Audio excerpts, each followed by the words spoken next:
ఆకలితో ఉన్న కడుపు అక్షరాలపై దృష్టి పెట్టగలదా? చదివే లక్ష్యంగా పాఠశాలకు వచ్చే పేద విద్యార్థికి ఉదయాన్నే పౌష్టికాహారం అందిస్తే ఎలా ఉంటుంది? ఇలాంటి వినూత్నమైనటువంటి ఆలోచనకే శ్రీకారం చుట్టింది తెలంగాణ రాష్ట్ర ప్రభుత్వం. సీఎం బ్రేక్ఫాస్ట్ పథకం పేరుతో కొత్తగా ఒక బృహత్తర కార్యక్రమాన్ని ప్రారంభించి విజయవంతంగా కొనసాగిస్తుంది. అసలు ఈ సీఎం బ్రేక్ఫాస్ట్ కార్యక్రమం ఏంటి, విద్యార్థులపైన ఈ పథకం యొక్క ప్రభావం ఎలా ఉందో తెలుసుకునేటువంటి ప్రయత్నం చేద్దాం. వాస్తవంగా గడిచిన ఎన్నో ఏళ్ల నుంచి చూస్తూ ఉన్నాం, ప్రభుత్వ పాఠశాలల్లో రాను రాను విద్యార్థుల హాజరు శాతం తగ్గుతూ వస్తుంది. చేరేవారి సంఖ్య కూడా గణనీయంగా తగ్గుముఖం పడుతున్నటువంటి పరిస్థితులు చూస్తూ ఉన్నాం. అనేక పాఠశాలలు అనేక గ్రామాల్లో మూతపడుతున్నటువంటి సందర్భాలు కూడా చూస్తున్నాం. అయితే దీనికి ఎన్నో కారణాలు ఉన్నప్పటికీ కూడా ప్రధానంగా ఈ ప్రభుత్వ పాఠశాలకు వచ్చేటువంటి వారంతా కూడా పేద విద్యార్థులే. వారికి సంబంధించినటువంటి ఆహారాన్ని అందిస్తే ఎలా ఉంటుంది? ఇప్పటికే మధ్యాహ్న భోజన పథకం విజయవంతంగా కొనసాగుతుంది. అదే స్థాయిలో ఉదయాన్నే పౌష్టికాహారం అందిస్తే ఇంకా బాగుంటుంది.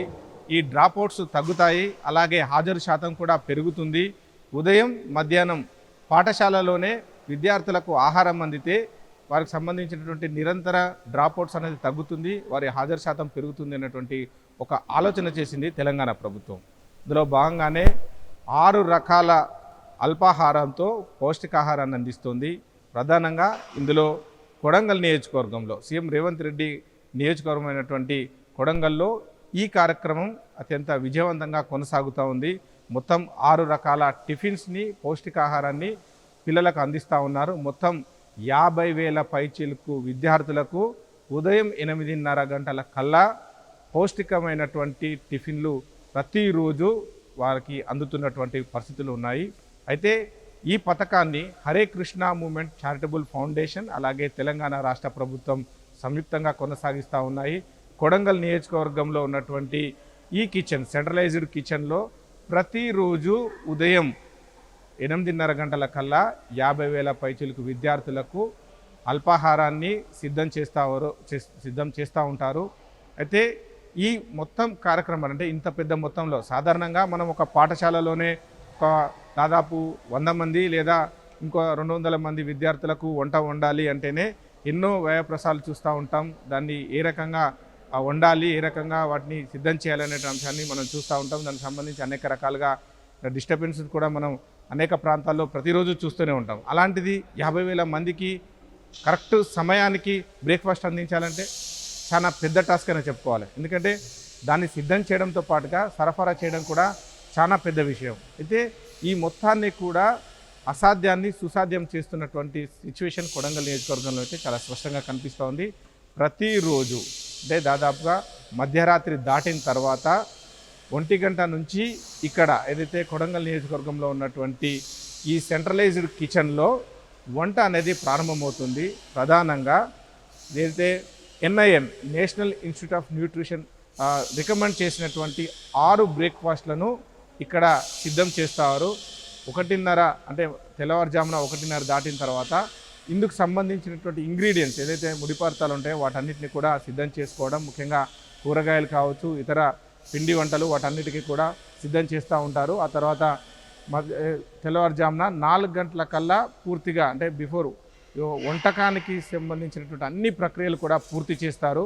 ఆ తర్వాత 4 గంటల నుంచి ఈ సెంట్రలైజ్డ్ కిచెన్లో పెద్ద పెద్ద పాత్రలు ఉంటాయి. ఇక్కడ ఈ పాత్రల ద్వారా వంటలు అనేది వండుతూ ఉంటారు. ముఖ్యంగా ఈ టిఫిన్స్ ఏదైతే ఉందో 6 టిఫిన్స్ ఏదైతే అందిస్తూ ఉన్నారో ప్రధానంగా ఇడ్లీ సాంబార్, అలాగే మిల్లెట్ ఇడ్లీ సాంబార్, దోశ చట్నీ, అలాగే ఉప్మా చట్నీ, పూరి ఆలు కర్రీ, అలాగే మైసూర్ బజ్జీ చట్నీ, అంటే మొత్తం ఈ 6 రకాలైనటువంటి టిఫిన్స్ని ప్రతి పాఠశాలకు ఉదయం 8:30 గంటల లోపల సిద్ధం చేసి పంపిస్తూ ఉంటారు, చేరవేస్తూ ఉంటారు. అయితే వీటన్నిటికీ సంబంధించి ప్రతి పాఠశాల నుంచి ప్రతిరోజు ముందు రోజే దీనికి సంబంధించినటువంటి ఇన్పుట్స్ తీసుకుంటారు. ఎంతమంది విద్యార్థులు యాక్చువల్లీ స్ట్రెంత్ ఎంత ఉంటుంది, ఎంతమంది అబ్సెంట్ అయ్యేటువంటి అవకాశం ఉంటుంది అనేటువంటి ఒక లెక్కలు వాటన్నిటిని కూడా ఒక ప్రిపరేషన్ అంతా కూడా ముందు రోజే ఇక్కడ ఉన్నటువంటి ఈ కిచెన్కి సంబంధించినటువంటి వారందరికీ కూడా వారికి సమాచారం అందుతుంది. దానికి ఆధారంగా వారు ప్రిపేర్ చేశారు. అయితే ఇందులో ఒకరోజు వండినటువంటి వంటకాన్ని అదే స్కూల్కి మళ్ళీ పంపించారు. ఎందుకంటే 6 రకాల టిఫిన్స్ 6 రోజుల పాటు పంపిస్తారు.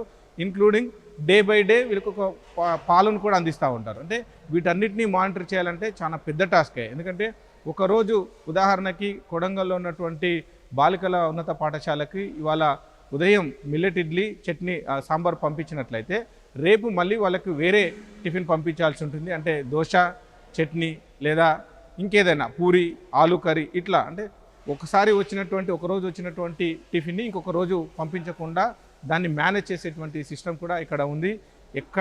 ఎప్పుడు కూడా వరుసగా 2 రోజుల పాటు ఏ టిఫిన్ కూడా ఏ స్కూల్కి కూడా అందనటువంటి సిచ్యువేషన్ ఉంటుంది. అయితే ఇక్కడ నుంచి అంటే కొడంగల్ పట్టణంలో ఉన్నటువంటి ఈ కిచెన్ నుంచి సిద్ధమైనటువంటి ఏదైతే పౌష్టికాహారం ఉంటుందో 6 గంటల కల్లా ఇది సిద్ధమవుతుంది. 6 గంటల నుంచి ఇక్కడ నుంచి డిస్ట్రిబ్యూషన్ స్టార్ట్ అవుతుంది. అంటే హరే కృష్ణ మూమెంట్ చారిటబుల్ ఫౌండేషన్కి సంబంధించినటువంటి వెహికల్స్ దాదాపుగా 70 నుంచి 80 కిలోమీటర్లు ఇక్కడ నుంచి రేడియస్ ఉన్నటువంటి ప్రాంతాలకు ఆయా స్కూళ్ళకి 8:30 గంటల కల్లా చేరవేస్తాయి.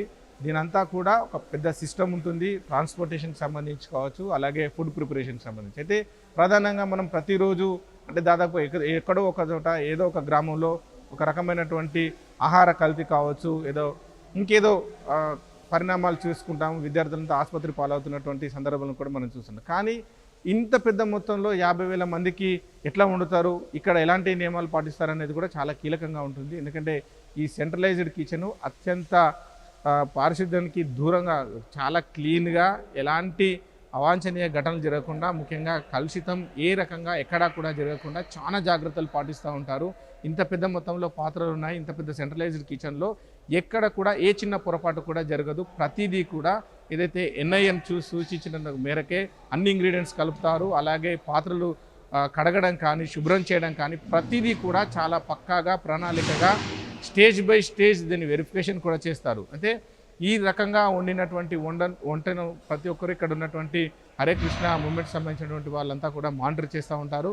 వంట ప్రిపేర్ అయిన తర్వాత కూడా క్వాలిటీ టెస్ట్ చేస్తారు. ప్రధానంగా ఇప్పుడు మధ్యాహ్నం భోజన పథకంలో క్వాలిటీ టెస్ట్కి సంబంధించి అక్కడ ఉన్నటువంటి వాళ్ళు మాత్రమే తిని చూస్తారు.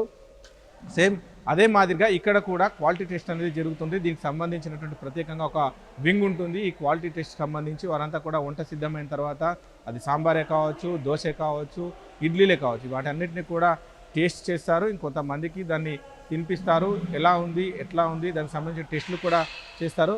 ఆ తర్వాత దాన్ని డిస్ట్రిబ్యూషన్కి సంబంధించినటువంటి పాత్రలు ఉంటాయి. ఆ పాత్రలు కూడా అంటే ఇక్కడ నుంచి 8:30 ఉదయం 8:30 గంటల వరకు అందించాలని అంటే దాదాపు 6 గంటల నుంచి డిస్ట్రిబ్యూషన్ స్టార్ట్ అయితే 8:30 గంటలు ఇన్ని గంటల పాటు వేడిగా ఉంటుంది అనేటువంటి ఒక ప్రశ్న కూడా తలెత్తవచ్చు. కానీ దీనికి సంబంధించి కూడా అలాంటి జాగ్రత్తలే పాటించారు. అంటే హాట్ బాక్సులు కూడా దాదాపు 2 గంటల తర్వాత కూడా మీరు దానికి సంబంధించినటువంటి మూత ఓపెన్ చేస్తే 1 డిగ్రీ లేదా 2 డిగ్రీలు మాత్రమే అక్కడ ఉన్నటువంటి వేడి తగ్గుతుంది తప్ప అక్కడ విద్యార్థులకు అందేటువంటి అల్పాహారం కూడా చాలా వేడిగా అందేటువంటి పరిస్థితులు, అలాగే దానికి సంబంధించినటువంటి వసతులు ఇక్కడ ఉన్నాయి. అంటే ఒక్కో బాక్సు దాదాపుగా సర్టెన్ టెంపరేచర్తో దాన్ని ఫిల్ చేయాల్సి ఉంటుంది. సాంబారే కావచ్చు, ఇడ్లీలే కావచ్చు, అంతే వేడిగా ఆ బాక్సుల్లో స్టోర్ చేయాలి. స్టోర్ చేసినటువంటి టెంపరేచర్ని అలాగే కొనసాగించే రకంగా దానికి కూడా ఫుడ్ స్టాండర్డ్స్ సంబంధించినటువంటి అథారిటీ నియమ నిబంధనల ప్రకారమే హాట్ బాక్సులు కూడా ఉంటాయి. అంటే వేడిగా ఉదయాన్నే వచ్చేటువంటి స్కూల్లోకి వచ్చేటువంటి విద్యార్థులకు, పేద విద్యార్థులకు పౌష్టికాహారం పక్కాగా అందుతున్నటువంటి పరిస్థితులు అయితే కనిపిస్తూ ఉన్నాయి. ఈ మొత్తం చూస్తుంటే ఈ సెంట్రలైజ్డ్ కిచెన్ కావచ్చు, ఇన్ని వేల మంది విద్యార్థులకు పౌష్టికాహారం అందించడం అనేది కూడా ఒక పెద్ద బృహత్తర కార్యక్రమంగానే చెప్పుకోవాలి. అయితే దీనంతటికీ కూడా ఇంత పెద్ద మొత్తంలో ఈ కార్యక్రమం విజయవంతంగా కొనసాగుతుందని చెప్పడానికి కూడా మరొక కారణం ఉంది. ఎందుకంటే ఇక్కడ నుంచి అందుతున్నటువంటి వంట చేస్తున్నారు, సిద్ధం చేస్తున్నారు, వీళ్ళేదో పంపిస్తున్నారు అనేది కాకుండా ఇక్కడ ఈ అల్పాహారం, సిద్ధమైనటువంటి అల్పాహారం విద్యార్థులకు అందుతుంది. వారంతా కూడా ప్రతిరోజు ఇంతకుముందుకు ఏదైతే ప్రేయర్స్ ఉంటాయో స్కూల్కి సంబంధించిన ప్రేయర్స్కు ఆలస్యంగా రావడము, లేదంటే ఒక పూట రావడం, ఇంకొక పూట రాకపోవడం, లేకపోతే స్కూల్కు రాకపోవడం అనేటువంటి పరిణామాలు ఉండేవి. కానీ ఇప్పుడు అటువంటి పరిణామాలు పూర్తిగా తగ్గిపోయాయి.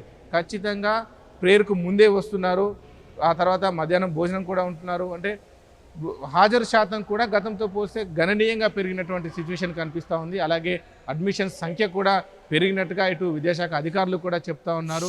ఇంత గొప్ప కార్యక్రమాన్ని ఏదైతే కొనసాగిస్తున్నటువంటి ప్రారంభించడమే కాదు, సక్సెస్ఫుల్గా కొనసాగిస్తున్నటువంటి సీఎం రేవంత్ రెడ్డికి, రాష్ట్ర ప్రభుత్వానికి, అలాగే ఈ భాగస్వామ్యంగా ఉన్నటువంటి ఈ Hare Krishna movement charitable foundation కూడా విద్యార్థుల యొక్క తల్లిదండ్రులంతా కూడా అభినందనలు, శుభాకాంక్షలు చెప్తా ఉన్నారు.